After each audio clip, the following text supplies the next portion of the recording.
In the year 2001, Canadians ate 31 kilograms of chicken per person.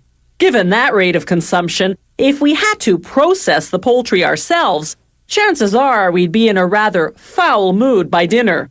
Thank goodness for chicken processing plants. The chickens arrive at the factory with their feet, legs, and heads already cut off. What's left are the breasts and wings. The slaughterhouse also removed the internal organs. A conveyor belt transports the chickens to the cutting and deboning zone, a bustling assembly line operation.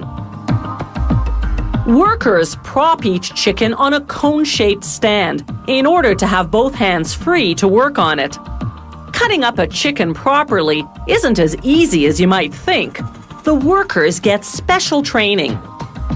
It's crucial they keep their knives well sharpened and wipe them after every 5 or so chickens.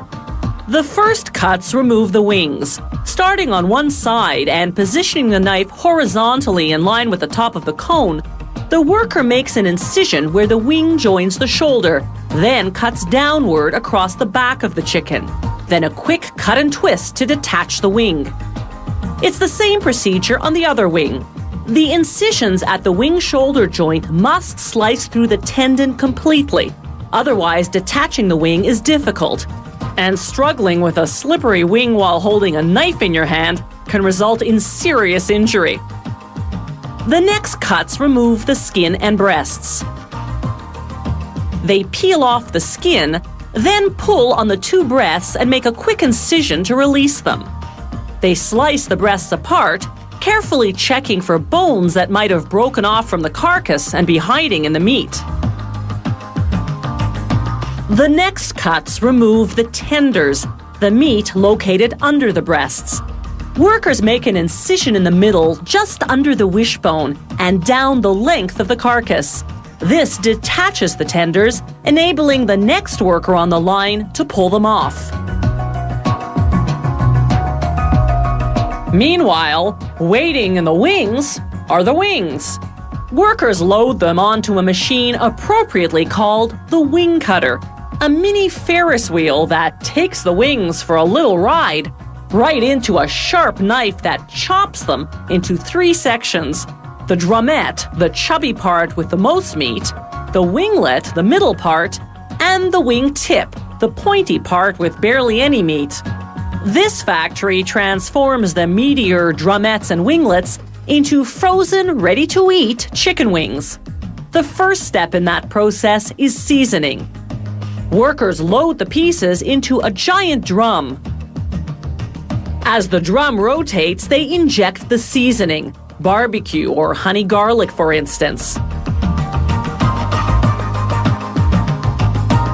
After about an hour, the chicken wings come out evenly coated.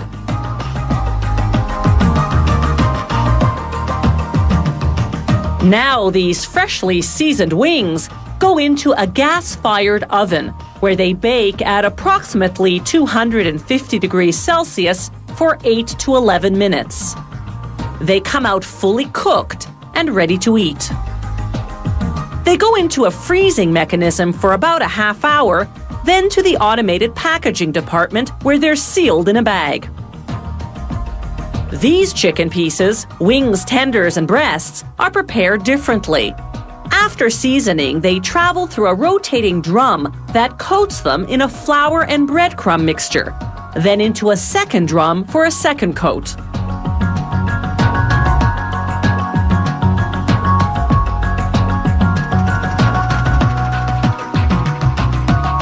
Next stop, a 40-second deep fry in canola oil, just long enough to adhere the coating. Then from the frying pan into the fire, as they say. Well, into the oven, actually. After 20 minutes at about 250 degrees Celsius, these chicken pieces are fully cooked and ready to be frozen and packaged.